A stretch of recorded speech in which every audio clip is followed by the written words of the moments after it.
How do you make money from Airbnbs? What's the hardest part about real estate investing? What makes a property a good deal? How do you find investors? How do you network? How do you meet people? For the introverts that are watching this video, do you have any advice for them? What do you think I am? Introvert, extrovert? I would guess extrovert, but I don't know. You're 100% wrong.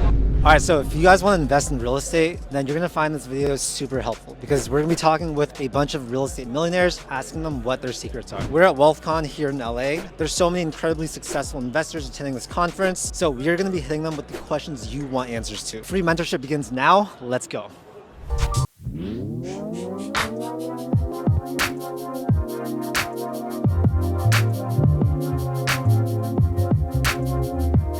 So what's your name, age, and what do you do? My name is Gerardo, 34, Airbnb. How many properties do you have? I have 50 Airbnbs. How did you get to that point? I use a unique system where I do arbitrage and BRRRR. So I own half of the Airbnbs and the other half I do arbitrage. But it's pretty unique where I'm partnering with the developers that are building these. We partner on the deal where we both put in money to furnish and then we both split profit. Can I ask how much revenue did you guys do last year? About 4 million. And where are most of your properties located? All of them are in LA, yeah. LA is really expensive. How do you do that? Partnerships, you know, I use the strategies of the BRRRR strategy, which is you buy, you rehab, you rent, and you refinance, except the rent portion of it, I do Airbnb to increase the cash flows. So with those increased cash flows, I buy more properties, and then when the increased cash flows from those properties, I take those and I invest them into arbitrage deals. Is there a specific type of property that you recommend for beginners? For beginners, I recommend the arbitrage method if you're looking for quick cash flow. If you already have enough money to invest into real estate, then I recommend doing single family homes that have the homes all the way to the front of the property to the setback where you can put an ADU in the rear. And by doing that, you'll be able to have two incomes for that property. What books do you recommend? Number one, Rich Dad Poor Dad. I recommend the book The Secret. I recommend the book Outwitting the Devil. What's the hardest part about real estate investing? Finding the deal. You find the deal, that's where you make your money. And if you can find a good deal, you'll attract the money. What's your craziest Airbnb tenant story? I rented out my home. It was my personal home, and it was one of my first Airbnbs. Somebody rented it from me and then threw a massive 65-person party. I went, the neighbors called me, they told me, hey, somebody's having a party. I didn't believe them, so I showed up to the property. I opened my door and somebody said, hey sir, it's gonna be $5 to get in. It's like, $5 to get in? Are you crazy? This is my house, bro. Let me get in my house. And I walked into the house, there was a DJ by my fireplace. All of the furniture was thrown in the backyard. It was insane. But then I noticed that they were all 16-year-olds. So what I ended up doing was I stood up on a chair and I was like, hey guys, I'm gonna call the cops if you guys don't get out. So everyone leaves my house. So it took an hour for the soccer moms to pull up and start picking up all their kids. So what's your name, age, and what do you do? My name is Forbes Riley, and I am a celebrity television host who teaches people how to pitch. Started things like the X Games for ESPN, and I'm an actress and a real estate owner and investor into a lot of things. I own a television studio, I own shopping malls, I own a lot of stuff. Do you have any advice for young people that want to chase their passions, but they don't know how to do it? If you're young, stop saying you're young. Seriously, it's not a barrier. There's no, I get to be 35 and now I can make it. No, young is the currency right now. And here's my next thing. If you are young, enjoy being young. For the introverts that are watching this video that want to get into show business or want to do something similar to you, do you have any advice for them? What do you think I am? Introvert, extrovert? I would guess extrovert, but I don't know. You're 100% wrong. I am, and that's another thing. You label yourself, you are your label. Get comfortable and stop calling yourself a freaking introvert. And then for the people that are watching that want to get into real estate, what advice would you have for them? Well, two things. Either make money or get your pitch down. Figure out which one you want to do. Do you want to be a flipper? Do you want to be an Airbnb? Pick one, do it for a while, get good at it, and start to make some money. Your next 5-10 years, what's your goal and what are you going to do? How are you going to get there? Kiss that man as often as I can because I love my hubby. I spent my whole life looking for him, to watch my beautiful daughter and son step into their greatness, and to be a role model for all women. Come here. We're talking about being an entrepreneur. He's young, he's asked me a lot of fun questions. Okay. And I'm going to have you step in for a second. Why don't you come stay with me? Well, one of the things he said is, what do you do if you're an introvert? I said, how do you know you're an introvert? And I said, what do you think I am? You fake it. Fake it till you make it. My name's Makenna Riley. I run an online education company. We teach people how to do pitching and selling and productivity. My 5 to 10 year goal is to not only make my mother's dreams come true, that's my 5-year goal is to build a business, create dreams, and then my 10-year goal is to travel to every country in the world. How do you guys create this amazing mother-daughter dynamic? She finally listened to me. She took me serious. By the way, I do want to say something. Not a perfect relationship. When she was 12, she used to travel with me all the time. When she was 12, she hated me, yeah? I didn't hate you, but It was definitely, I will say, if any parents or kids listening out there, if you're a kid, show this to your parent. If you're a parent, open your ears. I couldn't stand my mother because she wouldn't listen to me. I told her to invest in Bitcoin. I told her about crypto. I told her about funnels and books and marketing and all these things that I was seeing. And she wouldn't listen to me until one day she finally, during COVID, said, you know what, let's do this. I have nothing else going on. I believe in you. I believe in us. And we built it. And that's, I think what it really just took was believing that age is not real. I mean, it is real, saying that is relative, but the number of it does not have anything to do with your expertise or how valuable your knowledge is. Thank you so much, you guys. What's your name, age, and what do you do? My name is jj.azizian. Well, I'm a real estate investor. I've been an owner of commercial real estate for 30 years. I've got 3 shopping centers, about 20, 25 doors, 3 houses, property in Cleveland, a condominium at the beach here in Southern California. How's the real estate scene different now than it was before? I think there's just more people getting into it. And when you have a higher demand, that's going to drive up the price. What are a lot of real estate investors not doing today that they should be doing? They're not marketing themselves. Well, I think the best way to market yourself is about building relationships, leveraging social media, leveraging Facebook, Instagram. So what are some ways that people can use Facebook to grow their investing business? They can join my networking group, which is absolutely free. Okay. jj.azizian.com. Go there, click register now. But I teach people for free twice a week with Zoom calls how to use and leverage Facebook to build a visibility. Do you think mentorship is crucial to succeed today? Yes. The success of anybody in any industry is going to be predicated upon the people you surround yourself with. If you surround yourself with people that are successful and of the same mindset and focus for success, you will be successful. What's better, residential or commercial real estate? Everybody has a preference. Some people are all about commercial, some people are all about single family. Which one have you had a better experience with? My portfolio is predominantly commercial. So are commercial tenants easier than residential tenants? Oh yeah, you're not going to have a commercial tenant calling you at midnight because the toilet stopped up. Any final advice you want to leave for beginner investors? Get into an education program. Join my networking group where I teach people how to use and leverage social media to build their presence so that others are aware of who they are so they can get assistance from the community. You don't market your business, you market yourself. If you're not visible, they won't know who you are. So what's your name, age, and what do you do? Jorge Contreras, 35 years young, and I'm a real estate investor who focuses on short-term rentals, and I also own a coaching company. How many properties do you have? Currently, we have 18 properties that we own, sublease, and manage, and I have 10 units that are ground-up developments right now. Can you walk us through your first property, like how you got that and where you got the funding for it? So my very first property I closed on May 23rd, 2012. It was a single-family home in Boyle Heights, Los Angeles, California. Bought it using an FHA loan, so I only needed 3.5% down. Purchase price was $240, so my down payment was only $8,200. Wow.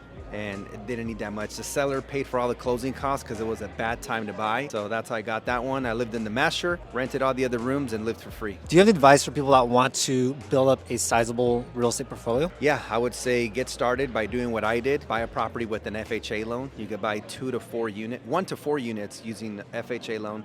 All you need is 3.5% down, and you can rent out the other rooms or rent out the other units. So that's a good way to house hack and get started. How do you make money from Airbnbs? It's by utilizing a strategy called Airbnb arbitrage. So this requires no down payments, no closing costs. You rent the property, get permission from the owner to then launch it as a short-term rental, and the difference from what you pay and what you make is essentially your profit. And how can someone get started with that? So there's really 3 things you want to do. You want to first look at the regulation in that city to make sure you can get a permit. Number 2, look up the numbers on AirDNA to determine if it has a potential to be profitable. And 3, get permission in writing from the owner. Real estate versus stocks. Real estate. I love real estate because it could make all or some of your other incomes tax-free because of something called cost segregation. So if you make $500,000 in profit from your YouTube ad revenue, sponsorships, affiliates, and you own a couple rental properties, that cost segregation, which means you accelerate the depreciation, can make this $500,000 tax-free, and you can't do that with stocks. How many income streams do you have? 3. So I have the coaching business, my Airbnb portfolio, and these developments that are syndication, which means we bring in partners who bring the capital. How much money do you make? Last year, we made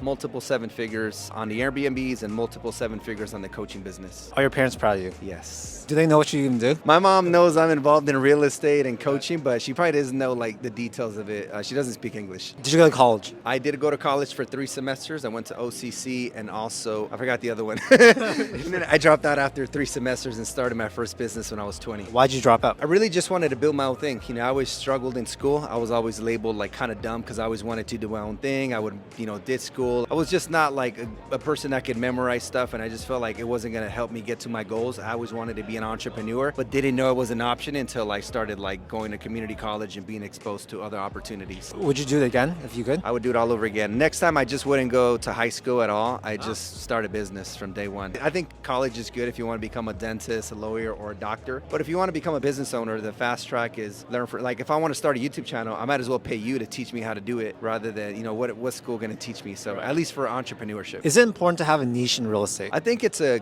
good idea to have a niche at the beginning because you want to be able to create a zone of genius, something that you truly master. And then I do think it's important to start expanding so that you have multiple exit strategies after that. But definitely stick to one thing for your first couple deals. Tell me your craziest Airbnb renter story. About 6 months ago, there was a family that put like way too much toilet paper and baby wipes down the toilet, and feces started coming down, and it just went everywhere, like the bedrooms, the living room. It was a mess. What cities do you recommend people getting Airbnbs in? If you're in Southern California, one of the cities I really like right now is Long Beach, California, because you can apply for a permit. It's pretty easy, whether you're doing arbitrage, purchasing, or management. If you're in like the Texas area, Austin and Dallas are really strong. I would just stick to the downtown areas. And if you're like in Florida, I would stick around Disney World or the Miami area. But you want to be in those high population areas where there's a lot of tourism and a lot of opportunity. Should people do that with apartments or houses? If you're on a budget, start with apartments or studio. And if you're on a cushion, then go with single family homes. I would recommend properties, whether it's apartments or houses, make sure they have a pool, a jacuzzi, a game room, a gym if possible.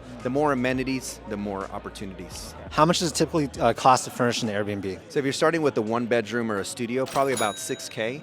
And then call it $2K for the first month, $2K for the deposit. If it's a single family home, you're probably looking at 10 to 15 grand between furniture, appliances. Where do you suggest people buy stuff from? I like to order everything on Amazon because it just gets delivered, just makes everything easier, and obviously the pricing is very competitive. What are some tax strategies that you implement? So first of all, when you're an entrepreneur, just by being a business owner, even if you don't have an LLC, there's a lot of deductions that you could take advantage of. Like if you have a vehicle that weighs 6,000 pounds or more, you could write off 80% of the purchase price in year one. Your cell phone, even if you have a home office, even meals. How much have you saved doing cost segs? In 2021 taxes alone, I saved about $300,000 in taxes. That's just cost segs, not like all the other deductions. How do you guys typically finance your properties? So when you're getting started, most people use their own money. But one of the strategies that we teach our students is to leverage credit cards. So like a cash advance where they could transfer money from a credit card into a checking account. And typically it's 0% interest for up to 21 months. And they'll often use that to pay the first month, the deposit, the furniture, and then take the profits from the Airbnb to then pay off the credit card. We also teach them how to get private money where they pay someone, say 10% on their money. And that's like 100 times more than the 0.1 the bank pays. So those are like the two most common ways. What's the biggest real estate deal you've done? I would say the 6-unit deal that we're doing right now, it should have about 1.2 in profit by the time it's done. Teams are really important for real estate. Who do you need to have on your team? You could definitely start by yourself. And then when you start feeling frustrated and you start realizing that not all activities have the same value, then you want to start delegating. Get yourself a VA on Upwork.com or on any one of those VA websites. And then eventually, if you truly want to scale, I think it's important that you bring in someone that complements you. So like I'm a visionary, so I would bring in an integrator that I either hire or as a business partner, because if you look at some of the biggest companies like Apple, right, they have Steve Jobs and Steve Wozniak, so they always have a visionary and an integrator. So I think that's really important. Where's the real estate market heading this year? So according to Bruce Norris, he believes that all the levers are pointing towards a correction. Who knows how much? He said all we need is a reason for people to not be able to pay those mortgages, and he believes that unemployment is that lever. So he believes that if they keep raising interest rates, these companies will have slimmer margins. They'll be firing people, and then people will not be able to pay the mortgages, and that'll create some type of crash, but who knows how big. Can you time the real estate market? You cannot. You don't want to wait to buy real estate. You want to buy real estate and wait. What's the hardest part about real estate? Just taking action. I think most of us don't take action, not because of a lack of skills or tactics, just because we get in our own way of taking action. So 9 out of 10 times, it's always a mindset issue. Any final advice for aspiring real estate investors? I would say 2 things. Do what you can with what you have, where you are, and focus on progress, not perfection. Thank you so much. So what's your name, age, and what do you do? My name is Rob Abasolo. I'm 33. I'm a real estate investor / YouTuber / podcast host and everything in between. How many properties do you have? I have about 35 properties at the moment. How does one do that? You start small and you scale accordingly. And when you're less scared to buy another property, you buy the property and you just keep doing that until you're less scared. And then all of a sudden you get really brave and you just keep making offers. How do you finance your properties? A couple ways. Half the time I'm putting my own money into it and I'm doing just a loan, putting 20% down. But actually the way I scaled up my portfolio mainly was other people's money, OPM. So I would basically work with an investor who would fund the property, who would actually finance the property, and then we would do all the work, all the management, all the operations that go along with short-term rentals, and then we just send them their check every single month. Do you have any advice for beginner investors who are looking to get their first property? Punch a hole in the wall. To push myself to ever actually get started on that project, let's say I was working on a wall, I would get a hammer and I would just hit a hole in the wall to force me to actually finish it. And so by doing that, it kind of forced me to just go all in and figure it out as I went. And so that's exactly how it is with real estate too. There are so many people that do all the research, they listen to all the podcasts, they watch all the Robuilt YouTube videos, they read all the books, all the articles, and never actually do anything because they've researched so much that they've paralyzed themselves with analysis, right? So a lot of the times, the best thing you can do if you want to get started out in the world of real estate is just to punch a hole in the wall. As a real estate investor, how many income streams do you have? 8 to 10 different income streams. How much did you make last year? $6 million. What do you do with that money? I save a lot of it for taxes. So my tax bill is probably going to be in the neighborhood of $1 million next year. But at this point, I'm trying to dump as much money as I can back into real estate. So do you have a team that helps you source properties, or are you doing that all yourself? After having found my own deals for 5 years, I took a small, I wouldn't say a break, but I started just making content about how to do it. And I've taught hundreds of thousands of people how to do it. So nowadays, the deals come to me. It's really great. People send me their deals. They send me Airbnb deals, unique deals, sub-2 deals, creative finance deals, wholesale deals. So literally, I never have to even go look for a deal ever again in my life. And it's because I put myself out there and gave awesome information out for free, just like we're doing right now. What makes a property a good deal? So for me, when I'm analyzing any short-term rental property, I'm looking for what's called a cash-on-cash return. So a 20% cash-on-cash return specifically. And that basically shows you, it's the kind of the gold standard metric in Airbnb specifically, because it shows you pretty much the power of your money and how hard it's working for you over the course of a year. So if I put in $100,000 into an investment and I get a 20% cash-on-cash return, that year I'll make $20,000 in profit. Short-term rentals versus long-term rentals. They both have their pros and cons. Long-term rentals are going to be a lot more stable. It's good, but I think the returns are super, super low in comparison. On the flip side of it, there's a lot more maintenance that go into short-term rentals, but the returns 9 times out of 10 are much higher. So the more work you do, the more money you're going to make, and that kind of goes to show the difference. So you want to invest in a long-term asset that's a lot more passive, or a short-term asset that's a lot more work, but a lot more money. Where's the real estate market headed? There's more saturation, especially in the Airbnb side of things, but there's also a lot less competition. There's so many people that are so scared to invest right now that it's leaving so many deals out for the people that are really serious, the seasoned vets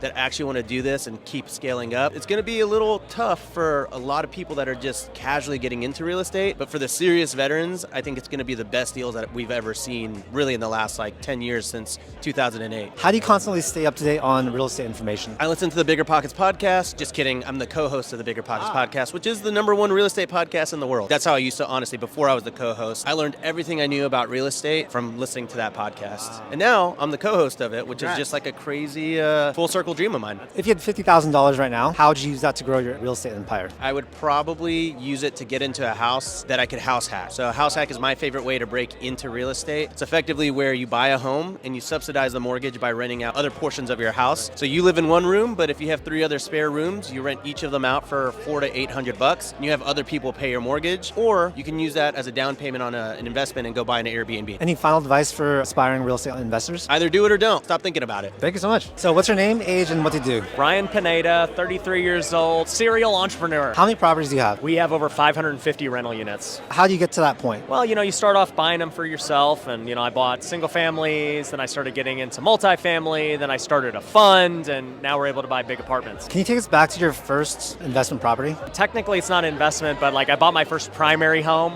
when I was 22 years old. And I sold it 2 years later, made a little bit of money. Then I just kept buying primary homes, and like that was all I had. I actually got into flipping houses in 2015, and so that was how I started investing. I didn't really like look for rentals or anything until I had really grown as a house flipper. A lot of people are probably wanting to flip homes. Do you have any advice for them? You just can't be scared. You know, most people are so scared that they might lose money, or where are they going to get the money, or any of that stuff. But the reality is, if you have a really good deal, finding money is easy. Real estate is like a team sport. What positions do you need to have on your team? Well, if you're flipping houses, you're going to have somebody who finds deals. You're going to have somebody who's putting up the money. You're going to have to find somebody who's going to fix up the home. Then you got to get a listing agent to go list it and sell it. I know you're very big on like taking risks. How do you get that confidence? Well, I think you just look at the downside. Like, if you're not happy with where your life is today, are you really taking a risk? Like, to me, you're taking a risk if you do nothing. So I would rather take a risk and fail and know I tried, and then see what happens next. Like, what did I learn from that? How do I do better next time? Can you take us through a time where you took a big risk and it paid off? My very first house I flipped, I had saved up $10,000, which wasn't nearly enough. And so I maxed out my credit cards for $50,000. And not just my credit cards, but my wife's too. That was like the big risk I took, and then I kept taking bigger and bigger risk as time went on. And it's like now, you know, we got $20 million plus of high interest loans out. Like, we just keep taking more and more risk. Not every risk ends up in something that succeeds, right? Can you tell us about a time where you took a risk but it didn't actually work out? Many. The last 6 months of 2022 were really hard in real estate, right? Rates doubled, properties just weren't selling, and so I had 50 flips going on during this time, and a bunch of them went down in value. They went down by like 10%. Plus, I had high interest loans on them, so like every day they're not selling, it's costing me more money. So I probably lost over $1 million on like bad deals. You can't only be happy when things are just going up all the time. Like, that's just part of running a business. There's going to be ups and downs. Would you be willing to share how much money you made last year? I mean, revenue-wise, it was over $20 million across all the businesses. If I had to guess what I took home, it was probably $6 mil plus. And I know you used to be a professional baseball player. What did you learn from that helps you with entrepreneurship today? You know, I think in baseball, the big thing is you're always failing, right? The best players fail 7 out of 10 times. And so I got used to constantly failing, like, and just having terrible games and having to go play the next day. Having people in the stands, thousands of people judging you and everything else. And like, if you suck, everyone sees it. And so when I became an entrepreneur, I was like, well, I'm gonna suck, I'm gonna fail, I'm not gonna make money on some things, and I'm gonna do good on other days. And as long as I do good more often than I don't, I'm gonna be all right. Now you talked about getting an investor. How do you find investors? How do you network? How do you meet people? I mean, bro, there's 1,000 people here right now, like, who've got money and who are investors. Going to events like this, right? Easily. Is it important to have a niche in real estate? Yeah, I think you gotta specialize in one thing when you first start. I mean, like today, you know, I flip wholesale, I've got Airbnbs, we do multifamily, like we do a lot of things today. But when I first started, all I did was flip houses. That was it. I didn't worry about all this other stuff. And I wanted to become an expert at that one thing. And eventually I went through the make stage, I made 250. I went to the manage stage, I made over $1 million. Then I went to the multiply stage and then started doing other things. I know you're big on building teams, and you seem to be very good at like building a massive company with like good company culture. How do you do that? Well, I think it starts from the top down, right? Like, your culture is going to be a reflection of you. So I always tell entrepreneurs, like, if you have employees that you're scared are going to backstab you, or like you're constantly just having a toxic environment, it's you. You're the reason why it's toxic and why you hire people who are like you. It all starts with understanding yourself and creating core values. And so for me, you know, I don't care how much money someone can make me if they don't fit my core values, because I know they're going to be toxic to everyone else. And so it's very important